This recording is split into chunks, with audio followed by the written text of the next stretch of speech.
En septembre 1955, avant que les Nations Unies votent pour l'inscription à leur ordre du jour de la question d'Algérie, M. Antoine Pinay, alors ministre des Affaires étrangères, déclarait « La France ne peut tolérer ni l'injure, ni la calomnie contre son œuvre civilisatrice tant qu'il existe encore des pays qui comportent des minorités soumises à des traitements cruellement discriminatoires et qui tiennent la misère pour une fatalité du destin. » En effet, si l'on demandait à certains pays le compte de leurs réalisations sociales, il serait facile d'opposer la situation de beaucoup d'États aujourd'hui adversaires de la France à celle des populations algériennes.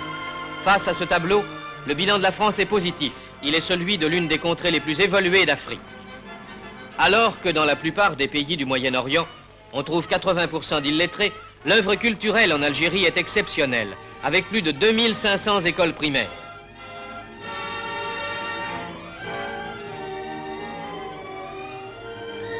Contre un taux de mortalité dans tel pays du Proche-Orient de 800 pour 1000, un médecin pour 300 000 habitants, un hôpital pour 1500 000, l'œuvre sanitaire de la France est le couronnement de l'édifice algérien.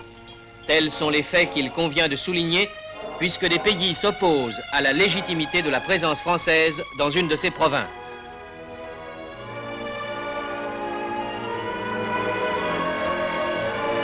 En vérité, ce n'est pas l'action de la France qui est à l'origine de l'affaire d'Algérie.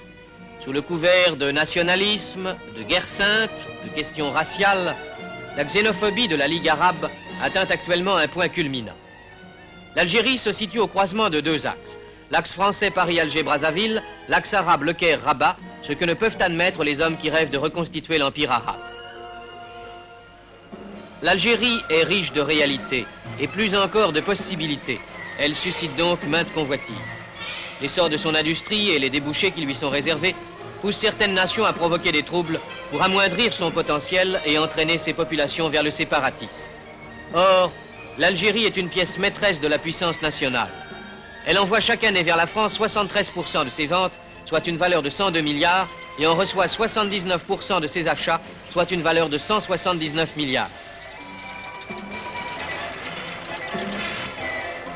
La France vend à l'Algérie le 10e de sa production pétrolière.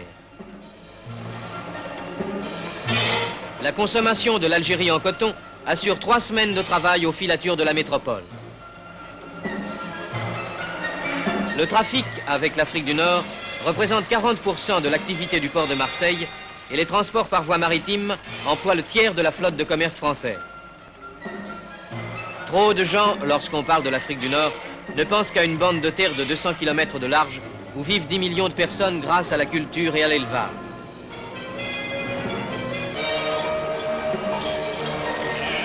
Au-delà des steppes à moutons et des hauts plateaux, il y a le Sahara.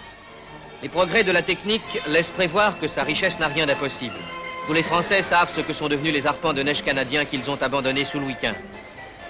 Économiquement, l'Algérie est la continuation de la France, peut enseigner l'instituteur à ses élèves d'Orléansville, mais elle est aussi son œuvre.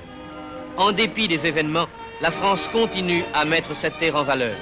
Si elle n'assurait plus ses responsabilités en Algérie, elle se condamnerait irrémédiablement en condamnant du même coup et pour longtemps ce pays dont elle améliore sans cesse les conditions d'existence. Abandonner l'œuvre accomplie servirait avant tout les intérêts étrangers.